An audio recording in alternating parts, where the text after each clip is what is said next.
Hello and welcome to Writing America, Pages and People.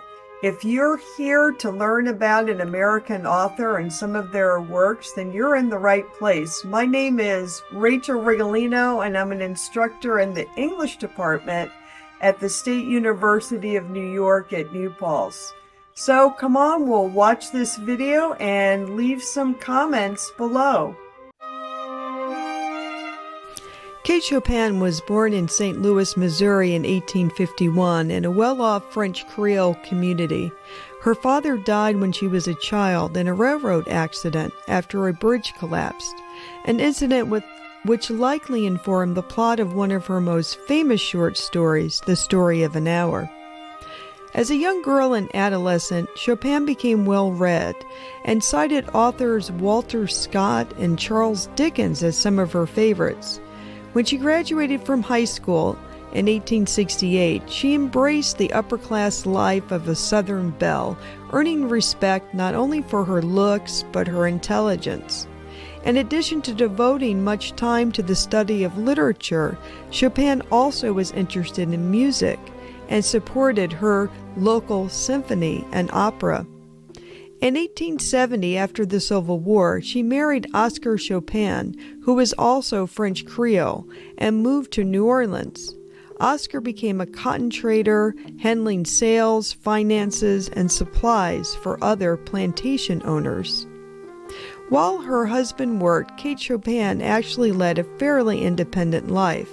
She kept up with the arts, both musical and literary. And from what scholars can tell, Oscar allowed her much freedom. Chopin gave birth to 5 boys and 2 girls before she was 30, and when Oscar died, she moved back in with her mother in 1884. It was then that she took up writing in order to support her family. Chopin began writing about life in Louisiana. She quickly realized publishing success when her poem, If It Might Be, was published in the magazine America in early 1889.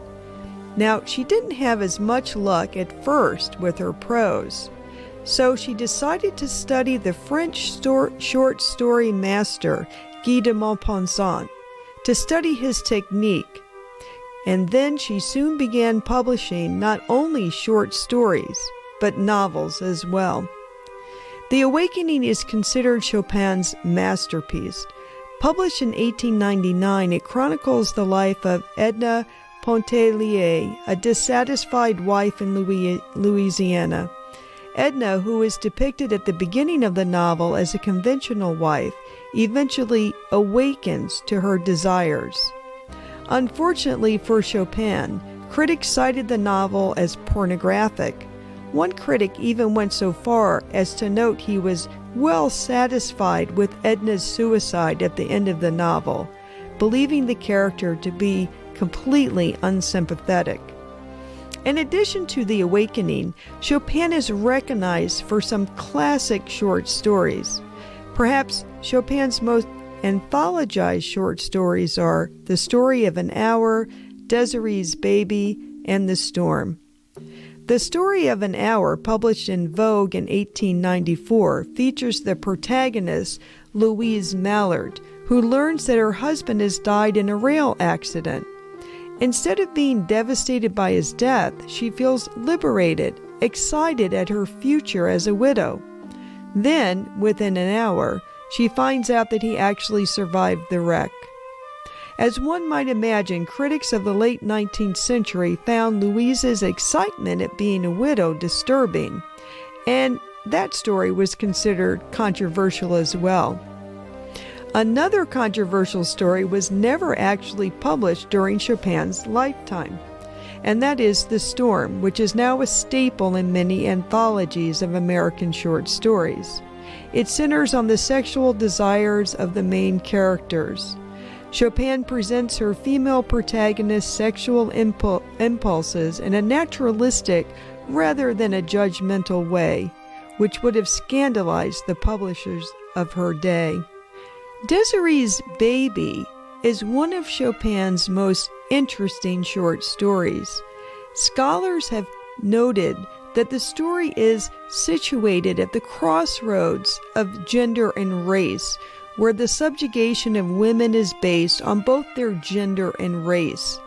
The story takes place in Louisiana in the antebellum or pre-Civil War period.